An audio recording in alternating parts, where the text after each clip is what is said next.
Dan kita juga selama ini menggunakan metode numerik. Ceritanya begini, tahun 2008 itu memberikan rekomendasi bahwa metode numerik atau analisis numerik itu dikeluarkan dari body of knowledge ilmu komputer. Nah, itu ranahnya matematik. Tapi kemudian di rekomendasi tahun 2013 itu dimasukkan kembali sebagai materi pilihan. Oh gitu. Mahasiswa yang ingin mendalami komputasi. Oh ya. Tapi untuk di Aptikom ini dimasukkan di dasar gitu ya, bukan di pilihan tapi masuk dasar. Ya. Gimana Bapak Ibu? Tetap ya metode numerik ya itu biasa mulai dari penyelesaian sistem persamaan linear dengan metode yang ada mulai Gauss, Gauss-Seidel, Gauss-Jordan.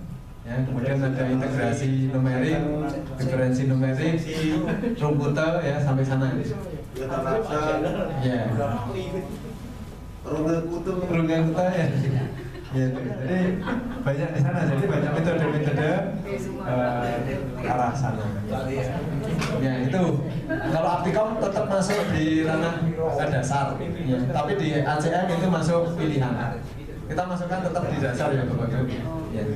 Oke, saya kira itu dari kelompok matematika dan statistik. Ada masukan lagi? Kalau nggak ada, waktu itu saya kembalikan ke Bu Beta. Terima kasih Pak Priyo. Mungkin ada dari Bapak Ibu yang mengampu mata kuliah yang membutuhkan matematika atau statistik yang di sini belum ada topiknya. Gak butuh semua. Butuh, saya butuh teori informasi Pak. Wajib ono itu. Alasannya? Loh, informasi ya. Masih Pak teori ini. Oke, ada lagi masukan Bapak Ibu? Tidak? Ya, monggo Pak Edi. Sebagai masukan saja di rekomendasi ACM itu, maaf kalau saya terlalu ACM sentrik. Sebenarnya di ACM hanya menggariskan kita itu jadi tiga mata kuliah wajib, yaitu diskrit, kemudian probabilitas dan statistik, satu lagi logika. Itu yang benar-benar diwajibkan oleh ACM. Untuk yang lainnya itu semacam itu di luar body of knowledge-nya. Kalau Aptikom tidak hanya dari ACM sebenarnya Pak Priyo, dari IEEE juga gitu. Logika masuk ke mana ya? Di sini kelompok sini nggak ada ya? Enggak, Logika dan informatika. Masuk bawa algoritma. Oh, algoritma. Logika dan sistem digital ini dhewe ya. Mesti terus mikirnya piye gimana. Ini nanti bagian dari setelah ini ya, algoritma pemrograman. Pak Edi. Loh, logika dan sistem digital nggak ada? Masuk ke Untuk yang 2012 itu kodenya tuh Bukan di kelompok ini masuk ke mana? Masuknya ya matematik. Harusnya ke matematik ya. Matematik baru logika informatika atau itu. Jadi cuma ya salahnya sistem digital. Lagi kan sistem digital ini apa? Rangkaian digital itu toh. Lah kan ada mana ya? Iya, makanya kan di sini kan kita meninjau mata kuliah yang lama ya, kalau dirasa tidak sesuai atau harus dipisah ya kita pisah nanti di 2017 kan seperti itu ya.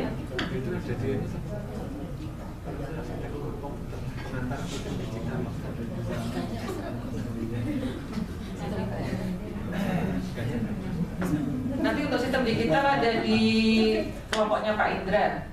Nanti membahas ada logikanya nggak Pak Indra? Nanti ya Pak Indra. Iya nanti malam terakhir.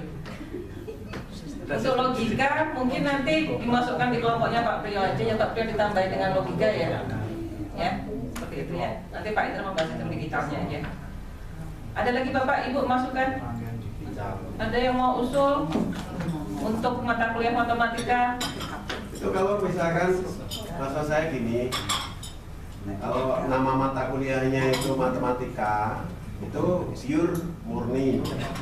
Tapi misalkan aja supaya ada bau mengarah atau implementasi ke komputer itu misalkan apakah perlu enggak matematika komputer?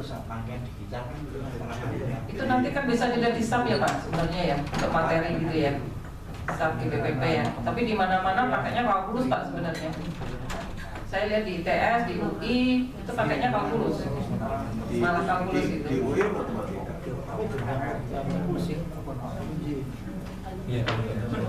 Iya, pokoknya kalau nggak matematika kalkulus gitu ya, nggak ada yang matematika komputer gitu, kayaknya kok tidak ada.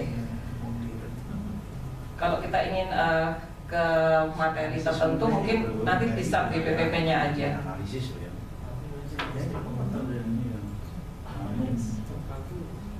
Ada lagi Bapak Ibu? Kalau tidak ada kita cukupkan sekian. Kita lanjut ke kelompok 2 algoritma pemrograman. Pak Edi.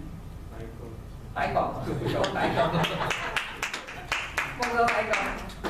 Ini apa carrier sampai Juru bicaranya kan ono. Kan kita sudah sepakat juru bicara. warga pakon ramo pula. Berarti aku takut tusuk ya. Ngono Mau betulnya pas acara sih gak jiwa iya. Belum datang Pak Di. Monggo yang mewakili juga boleh kok. Mau ini coba Eko Pak Eko. Boleh. Berdua juga boleh kalau nggak berani sendirian Pak. Kalau bertiga Oh iya saya ke sana Pak. Kalau bertiga saya ke sana. pengen dua tok. Atau saya tak mau jadi Pak Rakil aja. Sakit Bu Beta lo maju mundur.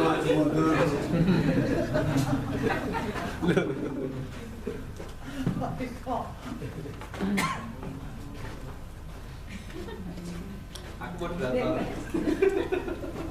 Oh ya Pak Rakil moderator ganti ya. Moderator Pak Edi wis dulu.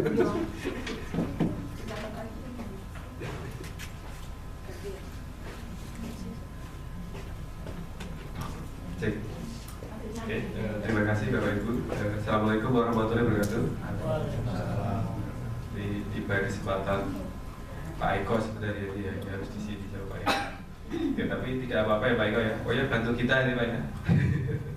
Ya terima kasih Bapak Ibu untuk kesempatan ini kami dari tim peninjau untuk kelompok atau rumpun algoritma dan pemrograman akan disampaikan oleh Pak Edi. Mungkin nanti bisa dilanjutkan hingga diskusi. Pak Edi, monggo kami persilakan. Assalamualaikum warahmatullahi wabarakatuh.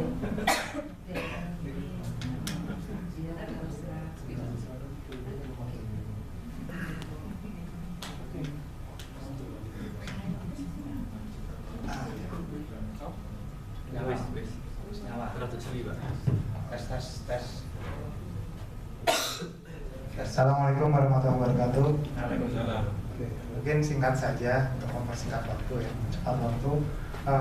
Kemarin yang diminta adalah identifikasi mata kuliah, kemudian penentuan profil lulusan, dan memberikan usulan perbaikan masalah yang ada di dalam mata kuliah yang terkait algoritma pemrograman. Perlu diketahui bahwa di Aptikom itu nama grup ini adalah algoritma dan pemrograman. Sementara di kurikulum kita itu disebut pemrograman saja.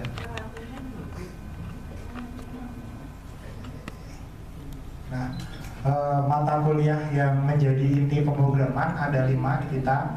Yang pertama dasar pemrograman, kedua algoritma dan pemrograman, ketiga struktur data, keempat pemrograman berorientasi objek, dan kelima pemrograman web dan internet. Nah, kemudian kalau kita mengacu ke dokumennya KKNI Aptikom itu ditambahkan 2 dalam kelompok ini, yaitu algoritma dan kompleksitas serta teori bahasa dan otomata. Nah, mungkin ada beberapa mata kuliah yang terkait namun tidak dibahas secara lebih khusus di sini, yaitu proyek perangkat lunak, bagian pembangunan programnya atau softwarenya, kemudian teknologi informasi, bagian lab pemrograman Pascal kalau ada praktikumnya, kemudian pengolahan citra digital untuk lab pemrograman MATLAB-nya, kemudian grafika dan komputasi visual untuk pemrograman C++ ya Pak Helmi, C# maaf. Oke, itu identifikasi mata kuliahnya. Mungkin ada masukan dari Bapak Ibu? Belum ya? Nah, untuk profil, kemarin di kelompok kami itu menyimpulkan simpel saja. Jadi profil berupa profesinya adalah programmer, tidak spesifik ke arah webnya atau database-nya atau multimedianya dan lain-lain. Hanya kata umum programmer begitu. Kemudian kami mereview SKPI, jadi teks-teks dalam surat keterangan pendamping ijazah untuk lulusan ilmu komputer yang terkait dengan pemrograman. Ada 3. Yang pertama adalah mendokumentasikan sistem perangkat lunak secara efektif dan mengoperasikan sistem perangkat lunak secara efektif dan bertanggung jawab, termasuk mendokumentasikan spesifik pemrograman.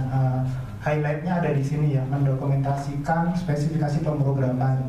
Jadi di sini di kuliah pemrograman itu juga di mahasiswa juga belajar untuk bagaimana mendokumentasikan program, ya, membuat spesifikasi seperti itu. Kemudian yang kedua, mengembangkan dan memelihara perangkat lunak dengan bahasa pemrograman tingkat tinggi. Maksudnya kita tidak menggunakan bahasa mesin, tapi menggunakan bahasa tingkat tinggi seperti Java dan sebagainya. Kemudian juga belajar metode perkakas dan platform sesuai spesifikasi ini nanti terkait dengan areanya rekayasa perangkat lunak, Pak Aris. Untuk yang ketiga, menguasai konsep dan penerapan paradigma pemrograman untuk menyelesaikan masalah. Jadi di sini mahasiswa itu belajar beberapa paradigma pemrograman. Untuk kurikulum 2012 itu ada banyak paradigma ya. Nanti akan kita lihat di bagian lain. Nah, selanjutnya kita coba melihat dari rekomendasinya KKN Aptikom. Di sini ada 10 capaian pembelajaran yang setelah dikaji ternyata tidak semuanya itu terkait dengan pemrograman.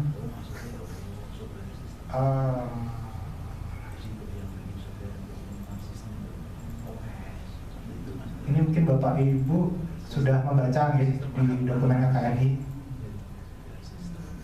Nah, ini ada analisisnya. Untuk yang pertama tadi, teori dan konsep dasar ilmu komputer terkait pemrograman dipelajari dalam mata kuliah dasar pemrograman. Ini jadi materi di dalam mata kuliah dasar pemrograman. Kemudian di kurikulum 2012 kita menggunakan menganut aliran fungsional first. Jadi di semester 1 mahasiswa belajar fungsional, paradigma fungsional dulu. Di sini dikaitkan dengan ya sejarah karena kita bergerak dari matematika ya. Di sana membahas kalkulus, di programnya di sini membahas fungsi untuk mengelola angka-angka seperti itu. Jadi ada semacam match di kalkulus, di matematika belajar teorinya, kemudian di pemrograman belajar programmingnya. Kemudian semester kedua paradigma prosedural, bahasa umumnya kalau tidak Pascal ya C, sebagai bahasa pengenal sederhana ya. Di sini mulai menggunakan sequence, langkah-langkah untuk menyelesaikan persoalan. Kemudian semester 3 belajar struktur data, paradigmanya sebenarnya masih prosedural tapi dikemas menjadi modular dalam modul-modul atau unit kalau bahasa Pascal, header body kalau di bahasa C. Kemudian dilanjutkan semester 4-nya baru belajar pemrograman berorientasi objek, bahasanya Java. Saya tidak tahu apakah ada perkembangan sekarang ganti bahasa apa gitu untuk saat ini. Pak Satrio atau Pak Panji mungkin lebih paham bahasa yang digunakan sekarang Java ya. Belum ganti yang lain ya. Oke, terima kasih. Bahasa Medan. Kemudian semester 5 belajar pemrograman web dan internet. Ini paradigmanya event driven dan scripting. Bahasanya masih PHP kah? Pak Ragil masih nih. JavaScript yang kelompoknya ya CSS dan lain-lain. Nah, kemudian tadi kompetensi keempat di sini penjelasan dari kita adalah dengan belajar paradigma dan bahasa pemrograman secara bertahap, mahasiswa dipacu untuk mampu beradaptasi. Jadi nanti kalau ada bahasa baru atau paradigma baru di dunia kerja mereka nanti, mereka bisa belajar karena sudah punya pengetahuan banyak dasar-dasar paradigma yang ada di dalam dunia ilmu komputer. Oke, kemudian yang ke-8, mahasiswa dipacu untuk bisa membandingkan dan memilih bahasa yang sesuai dengan persoalan di pasar nanti. Untuk AP3 ini membahas arsitektur komputer dan lain-lain, sepertinya di luar dari kelompok pemrograman gitu. Kemudian juga pengembangan sistem ini lebih tepatnya ke rekayasa. Nah, untuk konsep algoritma dan kompleksitas masih bisa masuk, meskipun untuk saat ini kelompoknya bukan di pemrograman untuk kurikulum 2012, tapi mungkin di kurikulum 2017 bisa dipindahkan kelompoknya.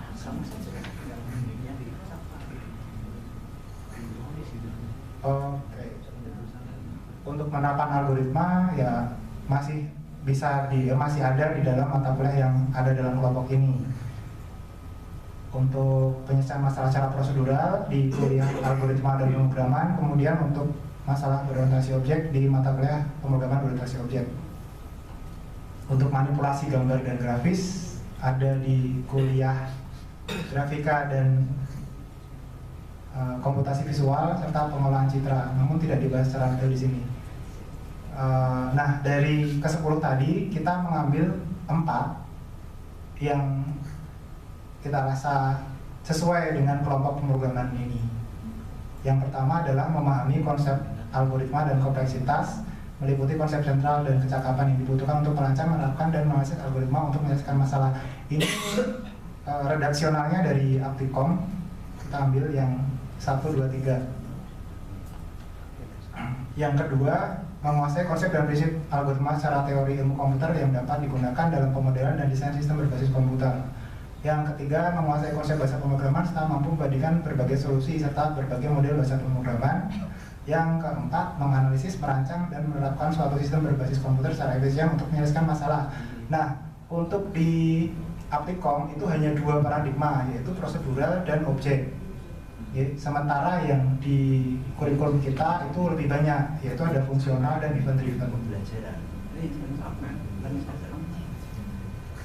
Oke.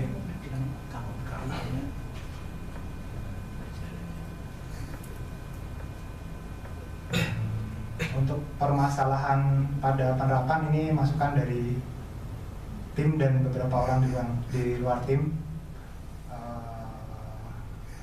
Ini yang perlu kita cermati Bapak Ibu. Ini katanya, saya tidak melakukan penelitian khusus tentang ini. Kompetensi memprogram mahasiswa tingkat akhir dipertanyakan. Apakah Bapak Ibu juga merasakan hal yang sama? Struktur data ini akeh makanya. Oh iya. Protes dengan aku kabeh, Pak.